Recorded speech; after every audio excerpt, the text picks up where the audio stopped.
Sorry. As I mentioned earlier, it is the International Day of Prayer 2021, and that's for the persecuted church, which, as you know, like there are top 50 countries for persecution, but the church in general, as stated by Christ, will be hated and also persecuted, and those who are persecuted are blessed. So November 7th, which is today, millions of Christians worldwide are uniting for just one cause, to join the global body of Christ for the 2021 International Day of Prayer for the Persecuted.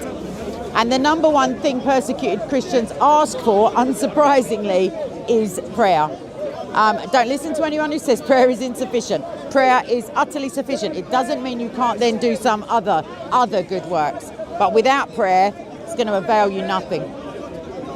So every year in preparation for the first or second Sunday of November, the International Christian Concern assembles like resource kits and stuff like that. What I will do is upload that to YouTube later. And I'm in conversation with a very good friend of mine, and we're going to create some kind of prayer group or resource group, or after you, sir. And yeah, so we're going to do that. That's up and coming. Please do remind me. So what these resources have in them are bulletin points and like short videos to basically equip you with everything you need. And there shouldn't. It is a yearly day of prayer, but every day is a better day when it's a prayerful one. So with that in mind, I just remind you of the countless videos at this point that I've made on individual persecuted church members. Another 44 people massacred in Nigeria very recently.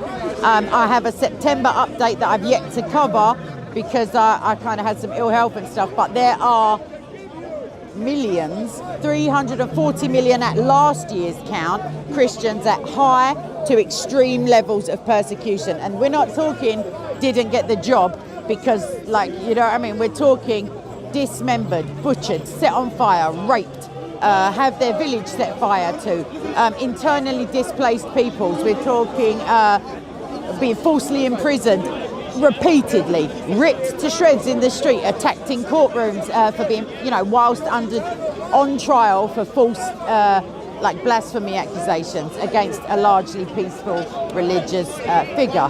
So also the godless persecute Christians. Korea and China especially. China is, I love this place, China is number one in the world for the persecution of our brothers and sisters. They either receive for just saying these three words, I love Jesus.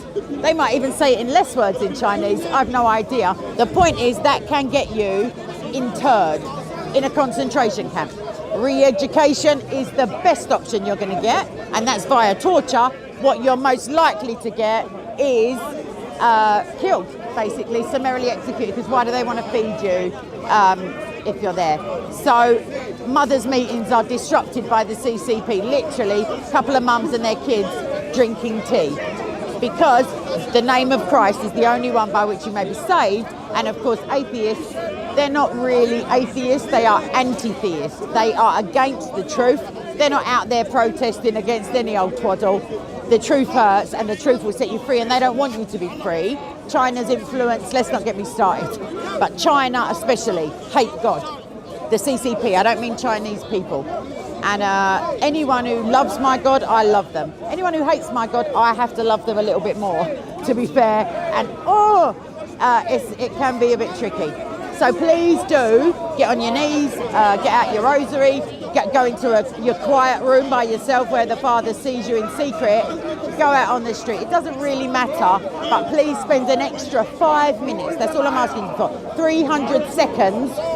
Just to remember, because when they suffer, we suffer, and God forbid they are suffering because we suffer in the first place, because we're pretty like liberal in these Western places, and those in Nigeria can only dream of those freedoms, quite frankly. And Jesus is Lord, and he is the King of Kings, and he is the Almighty and the mighty God, and the government is on his shoulders. And come Judgment Day, I don't want to be kneeling there trying to explain why I just couldn't be bothered to give 5 minutes of prayer. So there's my hard sell and my emotional manipulation. But If you can't, God bless you. And if you can, God has already blessed you with the ability. Laters.